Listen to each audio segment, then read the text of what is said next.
Thank you, Rob. I'm a bit scared about getting a red card because politicians just like to talk and talk, so I'm going to do my best to stick to the time I've been allocated. It's a real pleasure to welcome you all to the very first National Shipbuilding Office Symposium. Your industry is very close to my heart. It's one of my greatest passions, and that's why when I served as the Maritime Minister in the Department for Transport and worked on Maritime 2050 strategy, this was a huge ambition of mine, of Rod's, of Rex's, and of Petra's in this room here today. Can we give them a huge round of applause for getting us to 1 year?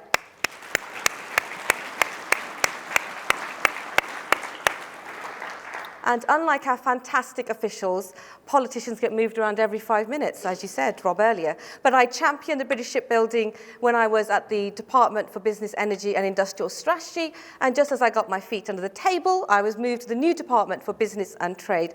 And I am so proud to fly the flag for our world-beating shipbuilders at home and abroad, uniting domestic and global expertise to make sure that Britannia still rules the waves in the 21st century.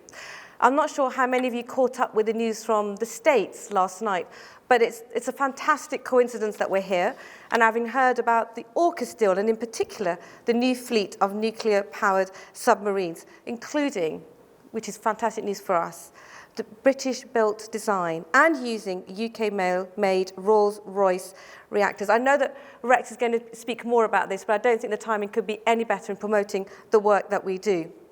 So just going a bit back in time, we know that for centuries, shipbuilding has been one of the greatest exports. It's a part of our DNA, part of who we are.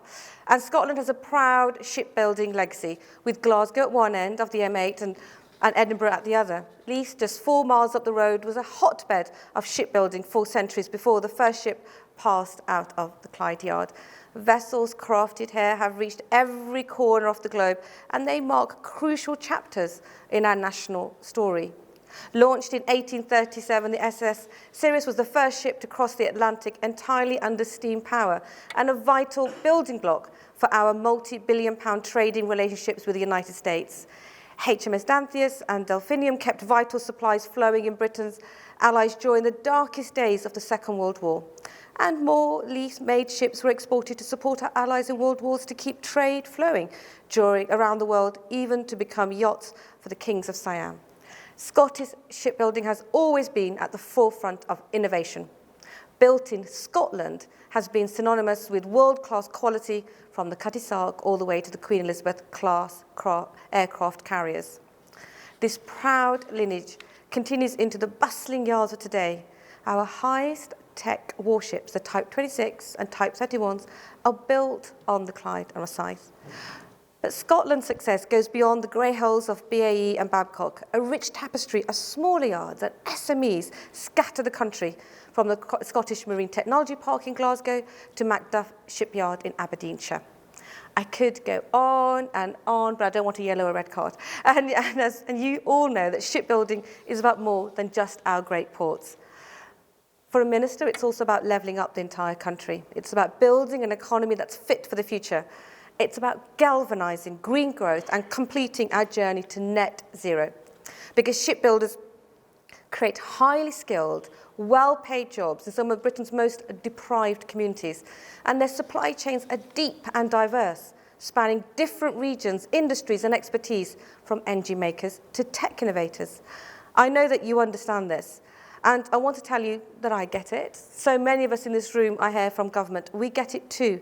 We really are in it for the long haul as well. Let me explain. We know that recent years haven't been easy to navigate for our shipbuilders. Too many nations have fallen into the trap of protectionism and turned their backs on trade. Coronavirus has suppressed trade and kept billions of pounds worth of goods out of global markets. And Putin's barbaric assault on Ukraine has driven up fuel prices and sparked a much-needed rethink of Western supply chains. I'm not sure if any of you noticed that the government's integrated review was published yesterday.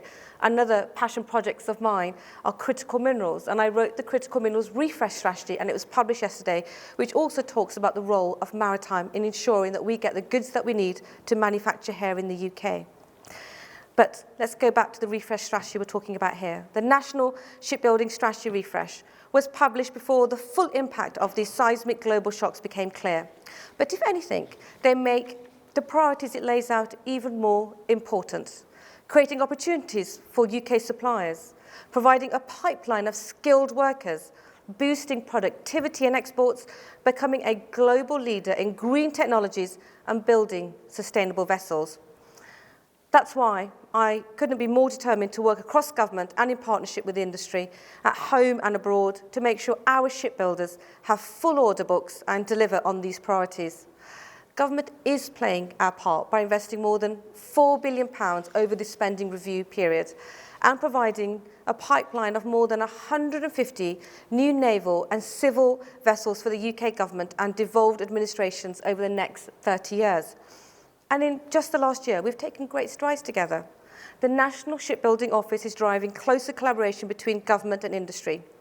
The new Maritime Capability Campaign Office has already delivered a 10-fold increase in the value of the civil export projects we support.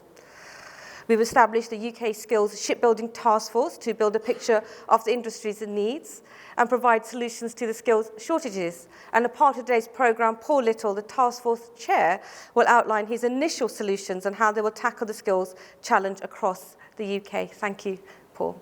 Through UK Shore, we are investing more than £200 million to decarbonise the maritime sector and secure our place as global leaders in green technologies. Later today, you'll hear about its newly launched £77 million zero-emission vessel and infrastructure competition. I think we need to come up with shorter titles for these funds. The funds are big and the names are complicated. It is designed to deliver green vessels into UK waters and develop the infrastructure we need to support them. That's £77 million, folks, that you can be bidding into. Investment from UK Shore can be transformative, but you don't have to take my word for it. Today, we're joined by two previous competition winners, MJ Power and Coastal Workboats. Are they in the room right now? Great. So fantastic. Reach out to them later on today. You can hear about their experience and how this investment has benefited them. My friends, it's been a privilege to witness so much of this progress firsthand and to meet the people who are making it happen. Just last month, I joined the naming ceremony of HST Francis, and just for transparency, I'm now its godmother. These things happen when you turn up to events. The new hybrid electric crew vessel that boasts full emissions 30% lower than its diesel-powered rivals. In December, I had the privilege of announcing that Babcock International, where are they in the room? I met them earlier on today. Brilliant, very quiet, but Babcock International, based just down the road in Rosyth, had won a £45 million contract to maintain our scientific research vessels, the RRS Attenborough, Sir David Attenborough, RRS Discovery, and RRS James Cook. I've also crossed the Irish Sea to visit Harland & Wolff in Belfast at one of Europe's largest dry docks. They are driving forward offshore wind projects and joining forces with our NATO allies to deliver fleet solid support ships for the Royal Navy. The success of these businesses and more shows that the UK isn't just keeping pace with our competitors, we are leading the way forward. But this isn't the end of our ambitions. We really are just getting started. We have four immediate priorities. First, we are making it straightforward for shipbuilders to access the funding they need to build in the UK. I was hoping I could say more about the shipbuilding guarantee scheme, but I can't just right now, but I'll keep campaigning for it with the Office for National Shipbuilding. I think Rex might touch on this later. Government offers a large amount of support to invigorate innovation, but we understand that identifying what works best for you can be challenging. We're committing to changing this and making the whole process more streamlined. The government recognises potential gaps in access to finance are affecting industry, and I'm eager to explore what more we can do to help you. For example, our Made Smarter innovation programmes and smart grants provide significant opportunities for the sector to boost innovation. Second, we're committed to making sure our shipbuilders lead the world in the fledgling offshore renewables industry. This sector is brimming with opportunities, and if we move quickly to seize them, the results for our shipbuilders could be transformative, as you'll hear more about later on today. Third, and one of my personal bugbears, we want to build on the success government contracts have given shipyards. If we want to level up the country, we need to see more yards winning business and creating good local jobs.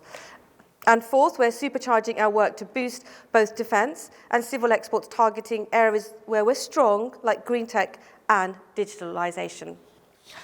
My friends, I'm sure we can all agree that our shipbuilding industry has come on leaps and bounds since the National Shipbuilding Strategy Refresh was launched a year ago. Government is focusing more on shipbuilding than ever before, but to make Britain a shipbuilding powerhouse once again, industry needs to keep stepping up and seize the momentum that we're creating together. So let's use today's symposium and tomorrow's SMI conference to intensify areas where we can intensify collaboration and pool our expertise and resources. It really is vital that we succeed. We all know that shipbuilding is more than just about building ships. It's about building communities, building pride, supporting our economy, providing us defence, and building a brighter, greener future for Britain. We really can do this together. Thank you so much for listening.